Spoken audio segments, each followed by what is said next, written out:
Welcome everybody to another episode of the Rogue Stand Show. I'm Rogue One. I'm Rogue Two. And together we have the need. The need for speed.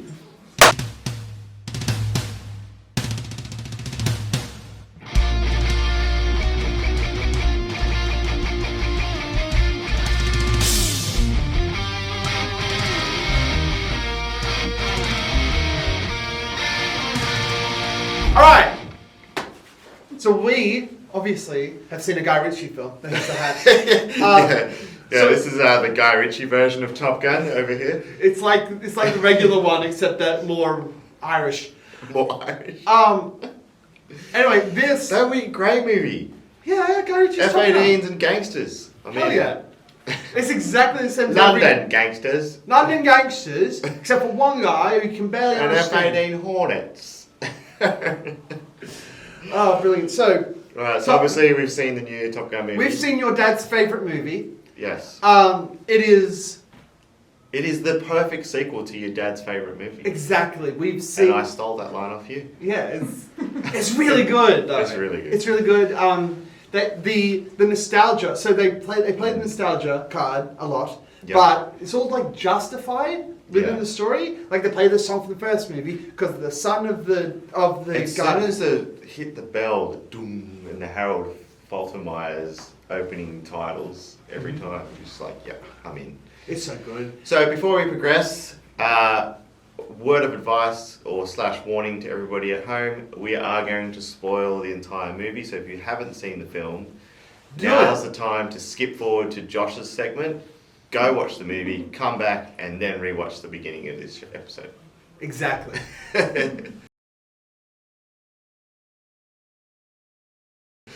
Welcome back. Wasn't it good? So good. So good. So I told you we've you been need waiting to here get for your car, like 2 drive to hours. cinemas right now, watch the entire movie, then come back and watch the rest of the Rogue Stand Show. We've been waiting here still for 2 hours, waiting for you to come back. And my God, was it worth it? It was actually, I think it was a little bit longer than 2 hours, wasn't it? It was a long movie. So it wasn't. But it didn't feel like 2 hours. It wasn't a long movie because No. it started at. When did ours start? It started at 1 or 1:30? I don't know. Okay, it started at 1, then there's 20 minutes of ads. 20 minutes ads. Then it's got 10 minutes. So yeah, about 2 hours. Yeah, okay. A little less than that because of credits. Rules. Really good. Really good. So they start almost shot for shot exactly the same as the first movie on an aircraft carrier showing all the planes taking off.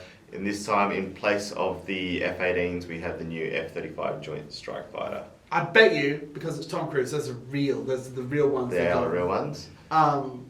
So, they're really good. Tom Cruise is method. This is why he needs to be he needs to play a time traveler so that we get actual Time travel. Yeah, that'd be great. Thanks, Tom.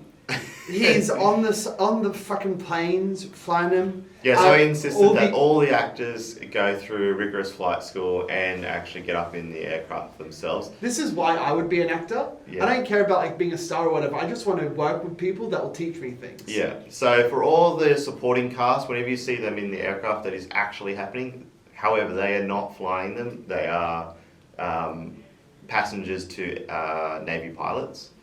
But they use the Growler for those shots, which is a training aircraft.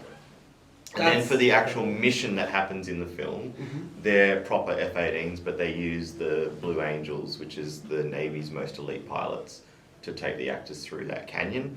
And all the contortions and stuff that you can see on the face of Tom Cruise and his co-stars is real. It's that is real. them actually experiencing 8 to 9G going through those corners, which is amazing. That's incredible. The fact that, like, this is why Tom Cruise is a producer, because no one's going to pay for his insurance. Well, okay, that's a really good point. So it costs them $11,500 US an hour for those F-18s. What?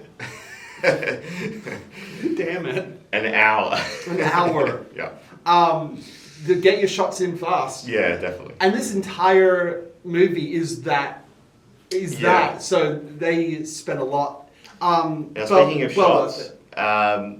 all the shots within the aircraft is actually happening. So that's no green screen whatsoever. That's actually them up in the aircraft. And they developed special ARRI LF cameras to be mounted inside the aircraft for those shots.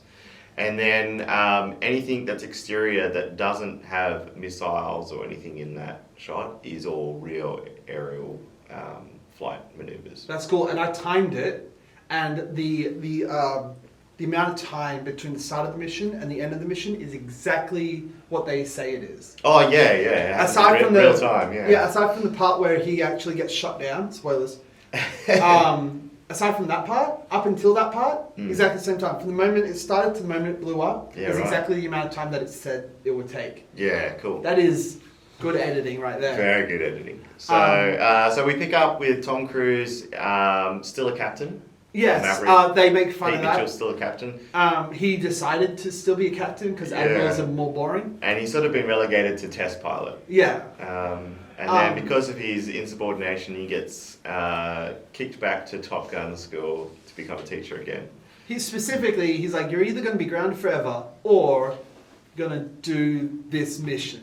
And the only reason that we're letting you do this is because Val Kilmer is your best friend. That's right. And no one says no to Val Kilmer. Nobody says no to Val Kilmer because he can only spit out 5 words. And those 5 words are fucking important. Yes. So having said that, yes, Val Kilmer does reprise his role as Bruce Wayne. Not Iceman. He reprises his role as Bruce Wayne. Have you seen that fucking thing? It is basically Bruce Wayne. He's in Wayne Manor. He's wearing an old man Bruce Wayne scarf, and he's got Terry McGinnis with him. Fucking rules. It totally is. I love that they're the same age. Yeah. They're the same age, and Val Kilmer looks 20 years older than him. Yeah. So if by the way, all the people, all your favourite people from Top Gun Return, everyone has aged 30 to 40 years. Tom Cruise has aged 10 days. It's incredible. So he's bathed in. He's had a lot of work done. He's bathed in plastic surgery and vampire blood. He injects venom into his skin or some shit. Probably. This is why he played Lestat, because he's an actual vampire. He's an actual vampire.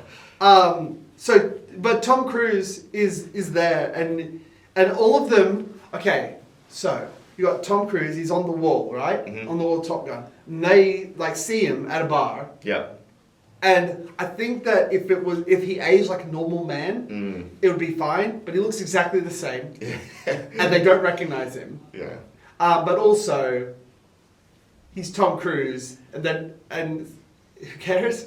Yeah. I don't know. So one of the things... We got some good emotional scenes out of Tom in this movie too, I feel. Yeah. I like the... I like when he's allowed to act and not just be Tom Cruise. Correct. Yeah. One of the things that I like the most is his relationship with that woman whose name I forget. What's Jennifer Connelly's Jennifer character. Jennifer Connelly is really good, and like when he's sneaking out, and then he lands and faces the daughter. Yeah, there's some good humour in it. The film really balances emotion, nostalgia, and humour very, very well. The nostalgia is works because of the thing, because of like context. Yeah. So we find the old planes from the first movie because we're stealing the planes. It's the last one we got. It's like, oh, this is lucky. Then we have the. Then we have the song from the first movie. Yeah. Not Danger Zone, the other one. Well, they're both in there. The main title themes there, and Danger Zone makes a quick appearance as well. That's fair. But I'm talking about the one that Rooster was singing on the piano. Oh yes. So that one was Great Balls of Fire. Great Balls of Fire was there because his dad sang it. Yeah. Goose, right? Goose. Yep. So Goose sang it in the first movie, and so he knew it because of that. Yeah. This is true. This is fucking rules. It's so fun. You got the volleyball scene, the new volleyball scene. New volleyball scene, but it's gridiron instead on the beach. The reason that we have the new volleyball scene is because Tom Cruise played the volleyball in the first movie, and remembered that was good for team building. Yeah, that's right. You have a bunch of I know that guy. You know that guy? I know that guy. And What's Tom his name? Cruise just constantly riding around on motorcycles. That's exactly. very important. That's very important. It's in his contract. That's right. And he still has a running scene. He's got a running scene. Tom Cruise has to run in every one of his movies. And again, he runs in this movie. So, even though it's a movie about aircraft, he still runs. You run to the aircraft. That's right. Exactly. Yes, or away from it. Or depending on the edit. This fucking rules. It was very, very good. Go watch it with your dad. If you are a dad, Go watch it also. go watch it with your kids. Yeah. And if you're not a dad or You will be by son the end a of this. dad, then that makes you some sort of female, and you should also go see it because it's fantastic. Also with your dad. All right. That was brilliant. I love it. Let's go watch the next one. Yeah. In like another 50 years when Tom Cruise looks 60. I hope they make another one. I know they probably can't, but because it costs a stupid amounts of money, and the US Navy wouldn't budge on that, which is fair enough. They're using actual military assets. Yeah, they're using actual military assets. It's propaganda, so they allow it. That's so true. It is. Go see the new Top Gun Maverick. It's in cinemas everywhere. Up next we have Josh, and I believe there's a storm coming. Ooh. Bring on the thunder. Thunder. So good. Welcome to the next segment in the Rogue Stand show, and there's a storm approaching. There's a storm. Wow! Yes, it's me. It's Jothor. Yes, it is. Yes, I'm all dressed up as Thor. Woohoo! All right, look at you. Get Mjolnir in there. That's it. Yeah. You can sit right there. Yeah. Boom. How's that for framing? Is it terrible? I got the thumbs up, so it must be pretty good. Welcome, Thor. Josh Thor. Yes. What are you going to talk about? And imagine that with Josh Thor. I'm going to be imagining we're going to talk about Marvel movies. No way. I never would have guessed. Yeah. Well, thanks for bringing the thunder. Let's get straight into it.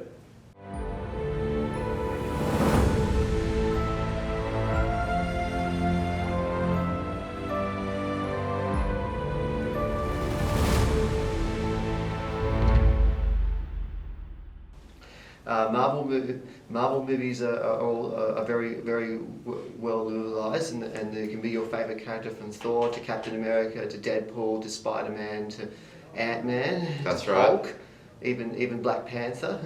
Oh, even Black Panther. And Doctor Strange. Yep, that's right. And Spider-Man. Yes, and Spider-Man. And who else do they have? Vision and Wanda. Vision and Wanda, yes. Yeah. Vision and Wanda. They've got Do you think we might even see some X-Men soon? potentially. Yeah, right. Yeah, there's some new characters coming soon, which I'll mention in later in the podcast. All right, so let's get straight into it. Tell us all about Thor, the new one. Well, we've just seen the new Thor 4 trailer, and we've been waiting a long time for this. That's Especially right. our people in Sydney have been waiting a long time for a movie of this size. How long have you been waiting for it? Nearly 3 years. Nearly 3 years. Did you hear that, Taika Waititi? You made Josh wait 3 years. Nearly 3 years. Nearly 3 years. From- I hope you're happy with yourself. Yeah, the movie was first announced in July 2019 after Avengers Endgame. Yep. And we had a slight delay due to some problems. Yes, everyone got a lot of coughing and sneezing Yeah. and a runny nose. The reason I'm very excited about the Thor movie is because it's going to be filmed on location in Sydney, and I'll give you a heads up. It's already been filmed. it's already been filmed in Sydney, but we're waiting to see where the locations will be. That's right. So they accessed a special thing that the Australian government put forward, which was the... The location incentive grant. Correct. I know already 2 of the locations. Little Bay and Oh, Centennial really? Park. Little Bay. If you know where Little Bay is in Sydney. I do know where Little Bay is, but there's a map that's going to appear right about... There. Good job. I, And then what happened in Centennial Park? well, they filmed a couple of scenes there. Yep, that's right. You might have seen in the trailer. You might have seen Chris Hemsworth's son in one. Oh, was he in some of the shots, was he? Yeah, he's in some of the shots. You cool. would have seen the trees in Centennial Park. Oh, is that scene where he's like running across? Yeah, where he's running across the park. You right. might have noticed it. So, in this movie, what's new? What's happening with Thor? Well, we're going to see a lot more new characters. Has he still got his beer gut? He's a little bit different than he was in Ragnarok. Oh, yeah. And Endgame. And Endgame. Yeah. But we've also got another character who'll be joining, Russell Crowe. Russell Crowe. Russell Crowe is debuting. And is he Jor-El? He plays. He That's plays. alright, different universe. That's DC. He'll be playing Zeus. Oh, he's playing Zeus. Yeah. Yeah. And there's potential for a new city to come in as well. Oh, really? That'd be interesting. And who returns to the Thor universe? Natalie Portman. Yes! And Natalie she is Portman. looking mighty fine. Good work, Nat. You worked out. I can see. Yes. See in your arms. Not like my Yeah. arms, but like his arms. We might see some electric. We might see some thunder and electric over Sydney when it comes out. Yeah, that's true. Yeah. Hope so. That'd be cool. Can you imagine if they had like the red carpet premiere and then a huge bolt of lightning hit the cinema at the same time, Yeah. but didn't kill anybody? No. That would be amazing. Well. Or cause a power surge to then not have the premiere go ahead and nobody can then actually watch the movie, and then that'd be really disastrous and everyone would be really upset and have to go Yeah. home. Some other popular Marvel movies are Captain America's Civil War, Yep, Thor Ragnarok. yep. Unfortunately, I was a little bit disappointed with Thor Ragnarok. Oh, Taika, Uh, once again, you're upsetting him. Don't upset him because he's got Mjolnir and he's got some electricity coming out of his fingers. Show me. Show me.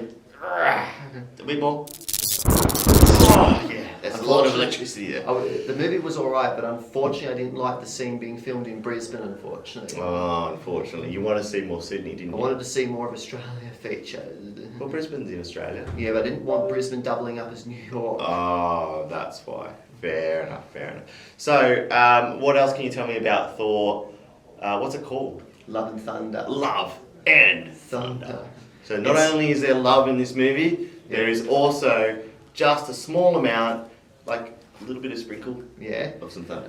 There's also a bit of difference this one. This cast will be predominantly Australian, so most of the cast will be Australian. Now, does Tessa Thompson return as Valkyrie? Yes, he does. Excellent, She does. excellent. That'd be It'll be good. more of an You'll probably feel more of an Australian feel out of this movie. Now, the biggest turning point in this movie is a very well-known actor coming across as the new villain. Who do we have? I'll give you a clue. He played Batman once. Can't remember. Christian Bale. Christian Bale, yes. Yes. Christian Bale. And you know who he's playing? Isn't he playing the God of Thunder? No. Thunder, God of Thunder. Oh no, sorry, correction. Yes, that's right. No, he is playing Gore, the Butcher. Gore, that's right, Gore. Yeah, that's right. And he looks very grey. Yeah. Perhaps We don't know. even We silver. we haven't seen the movie yet. We've only just seen the trailer. Yeah, that's right. I haven't seen the movie either. Yeah, but we have to wait till July though. We have to wait till. That's a very long time. Yeah.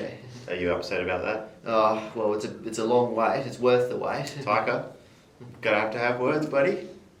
Not making him happy. That's right, Taika. Yeah, that's right, Taika. You've been put on notice by Thor. Do you all Jothor. Do you all know what the longest Marvel movie is? What? Avengers Endgame. Oh, is it? Yes, Fair it enough. is. So, what else can you tell me about Love and Thunder? It'll feature. We'll probably get to see some reminiscence of Ragnarok. So the leaving off from Ragnarok. Leaving off from there. Yeah, because I think last time we saw Thor, he was hanging out with the Guardians of the Galaxy, wasn't Yes, he? he was. And Yeah. this movie is set after Endgame, so that's why I'm very keen on this one. Yeah, and it seems like in the trailer, like Thor sort of wants to go on his own journey again. Yes. He wants to he leaves the other guys and Yes. heads off on his own adventure. Yeah. And then Jane turns up. Yes, It's he always does. the ex-girlfriend turns up. That's what could lead into Causes trouble. what could lead into the introduction of something new in Thor. You know? That's right. I love to see Natalie Portman smack some people in the face with a hammer. That'd be great. Yeah. Adam's nodding, so he would also like to see some people get smacked in the face by a hammer Yeah. from Natalie Portman. Specifically. Specifically. Yes, that's right. Cool. Well, that sounds like it's going to be a load of fun. Yes, it will be a load of fun. Does Jeff Goldblum make a reprise? Do you know? I think he does. Yes, he does. Oh, does he? Yes, he does. Jeff Goldblum. Yes. He's back. And I think there's a few other characters that return again, like Matt Damon is Yeah, Matt Damon. playing Loki. Yes. Like the theatrical version of it and Yes. stuff like that. And Sam Neill's in there. Yes, and it's a playing big Odin. cast. It's a big cast. Big cast. Must have cost a lot of money. But we don't know what the runtime could be though. No, not yet. Once again, Taika, We have to. things aren't looking good, mate. We- Haven't told you what the runtime is. Gonna make him wait till July. And we still don't know what the plot will be yet. Yeah, we've got a bit of an idea. The new trailer gives us a bit more slight info. idea, yeah. Well, you know what you're gonna do, Josh? What? You just gotta look into the eyes of the people that you love. Yeah. Or I might electrify you. Or you might You might. Yeah, That's exactly might right. electrify it like a thunderstorm. Yeah. Whoa, settle down. Don't get angry over there. We're going to talk. Next time you see me, I'll be talking about movies filmed in Sydney. Oh, that'd be an interesting one. Not just Marvel, but other movies that have been filmed in Sydney. Yeah, in the past. tell us about like some filming locations. Some filming locations and cool. ones you might recognise. That'd be awesome.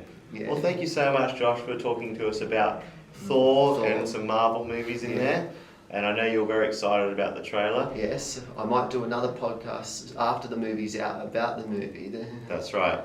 Unfortunately, I can't bring you the trailer today because we only have one lawyer and Marvel has 467. Yeah. So if you want to see the new Marvel trailer, check it out on their YouTube channel. Yes. Otherwise, coming up next is Scott with sports. That's exactly right. And he is nowhere near as electrified as me. Josh Thor.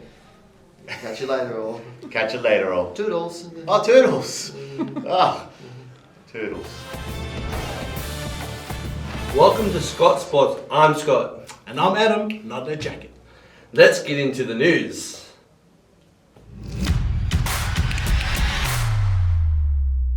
In a major blow to the Australians World Cup qualifying dream, star Tom Roddick has withdrawn from the squad, citing personal reasons. More upsets in the French Open as Daniil Medvedev is knocked out early by Marlon Cilic. Meanwhile, Nadal will face Djokovic on Tuesday night. Thank you, Scotty. Lewis Hamilton hits out at the FIA for causing chaos at the Monaco Grand Prix, delaying the race 70 minutes. Damn, 70 minutes. Now, it's on to the A-League.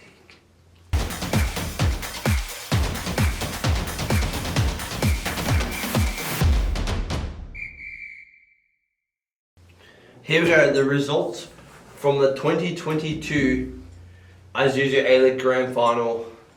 Upsetting Western United beating Melbourne City 2-0. Who did you pick? I'm sure you... I think I went for Melbourne City. I thought Melbourne City have the reigning premiers just didn't get the job done that night. Yeah.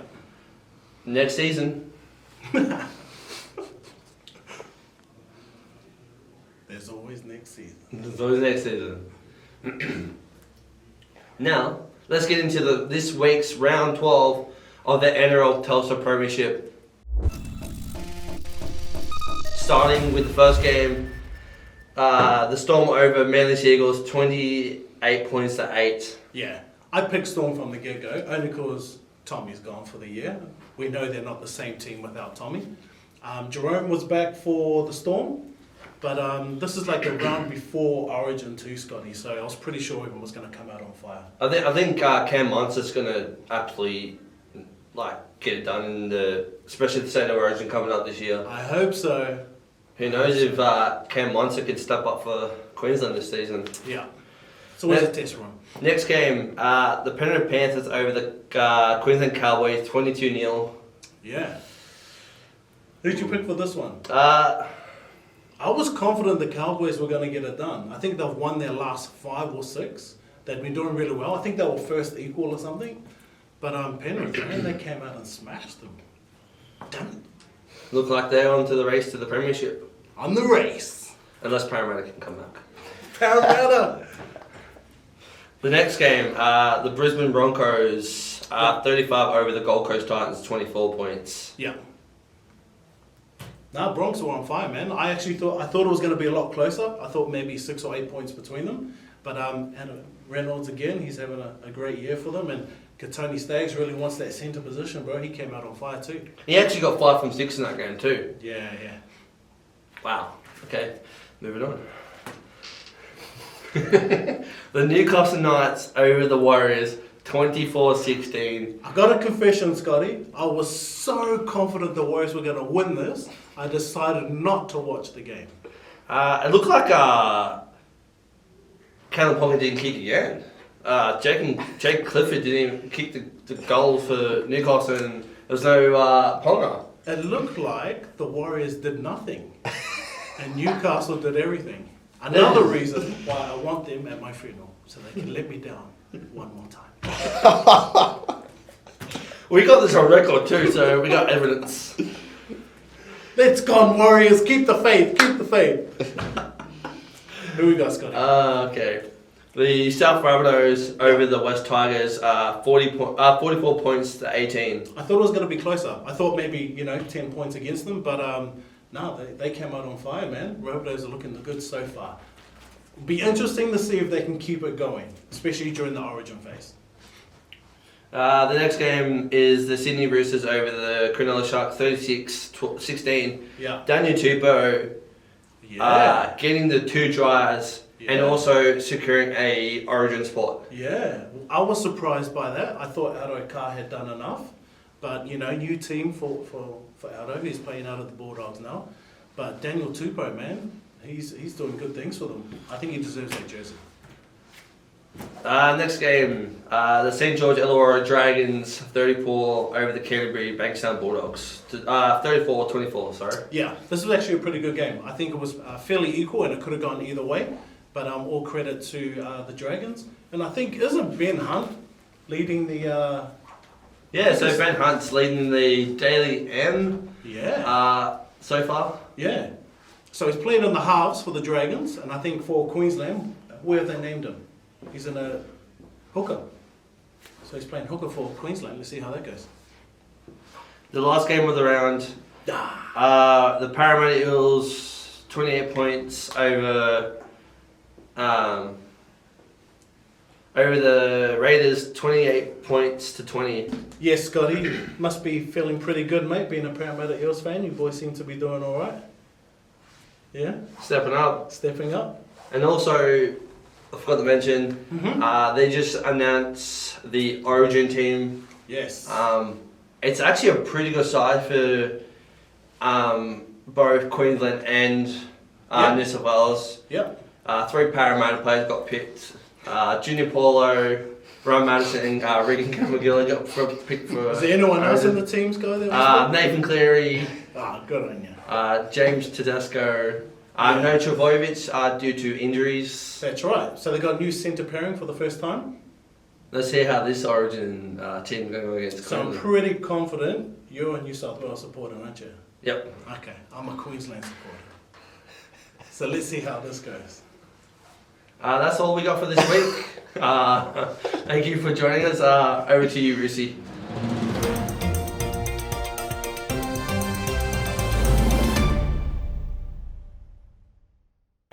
Thanks, Scott. Hello and welcome to the news. I'm Rusi Komaitai.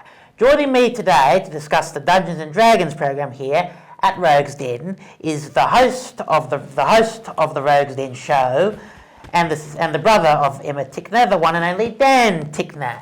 Welcome to you, Dan. Welcome. I feel welcome.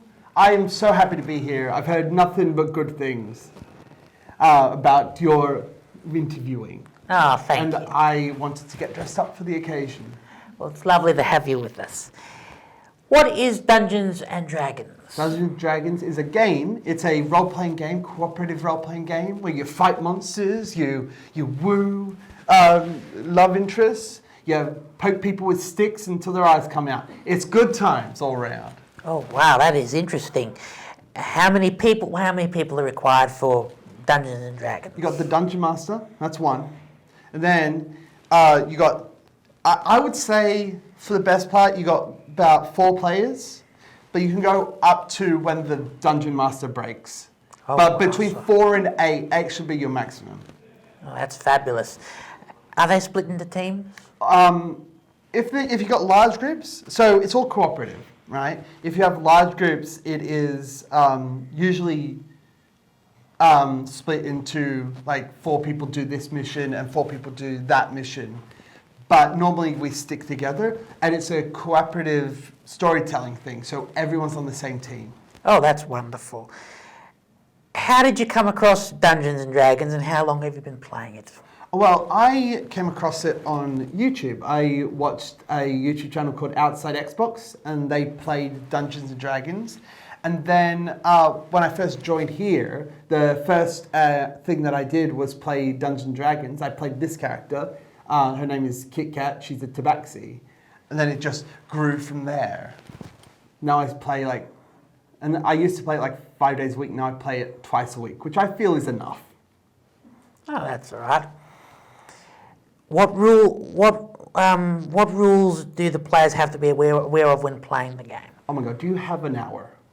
Listen, right? The Dungeon Master is in charge of most things, right? In charge of the world, the story, the NPCs, non-player characters. You are in charge of your character. Know your character sheet. Don't come in and be like, what does this button do? No.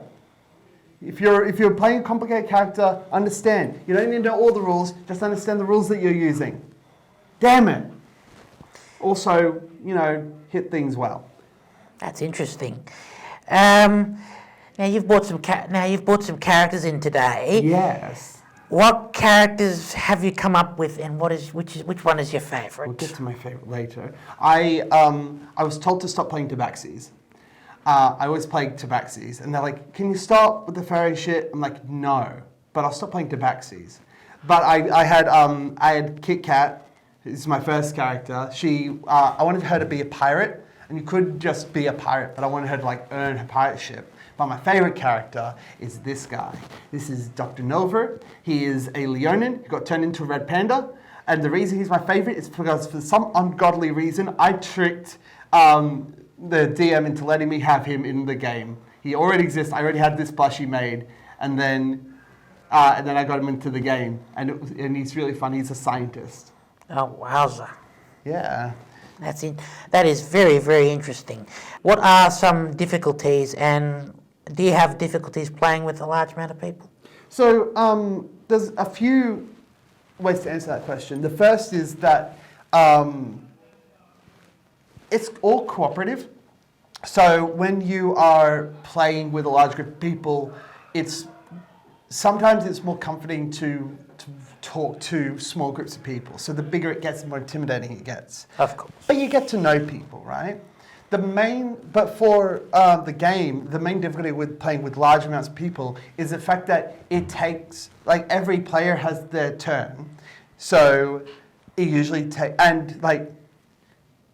takes about 10 minutes to get around to you again. So it's just a lot of time, which is why 4 players is usually better.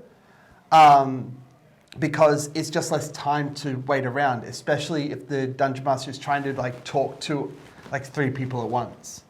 Oh, wowza. Yeah, so there's a lot. It's smaller is better. I would say that 4 players, 1 Dungeon Master, so 5 people is usually the best option. 5 is the average, and I think we're up to 9 now. Oh, that's interesting. Yeah, and so the Dungeon Master is now thinking of splitting up that group so that we have more time to play, or it's easier to play. Oh, that sounds wonderful. Why do people choose to wear an outfit for the game? Well, I have an outfit. This is my outfit. Nice. I like wearing. I like costumes. I like dressing up. I like cosplay in general. I didn't used to cosplay because I didn't have any confidence. But I love costumes, and I think D&D. So not everyone dresses up, but I think the ones that do just wanted an excuse to wear a costume. And dressing up as your character also helps you connect to your character. And you've created this character. It's a character that you want to play. So having the costume just makes it be a part of that. Well, that is very, very, very interesting. Can you describe a typical day for Dungeons and Dragons? Sure. We get here. We have we get here, and for the first 10 to 15 minutes, we're getting set up. Everyone's chilling, chatting, and whatever. Then after that, we all are set up. The dungeon master sets up. The coffee van arrives. Everyone ditches, gets coffee. Then we come back, and then when the game actually starts, we have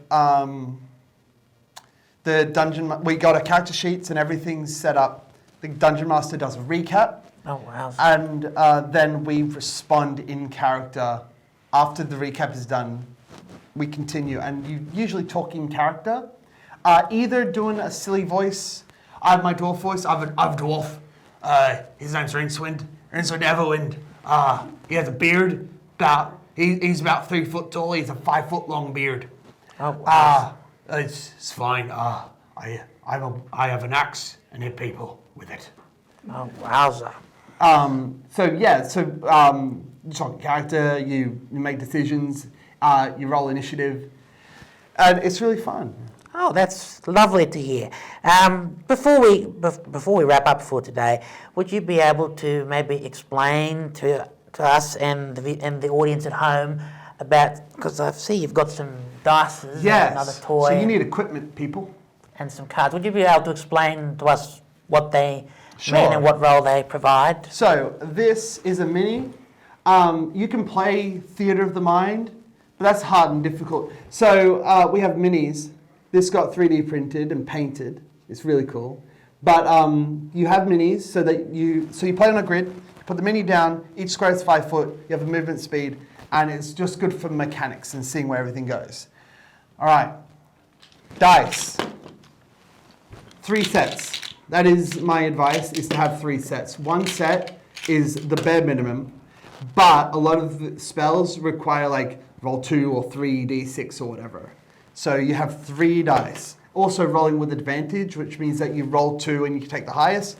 3 sets of dice is a really good one. And spells. Now, you need to write spells down on your character sheet as a bare minimum, all right? Figure out what the hell your spells do.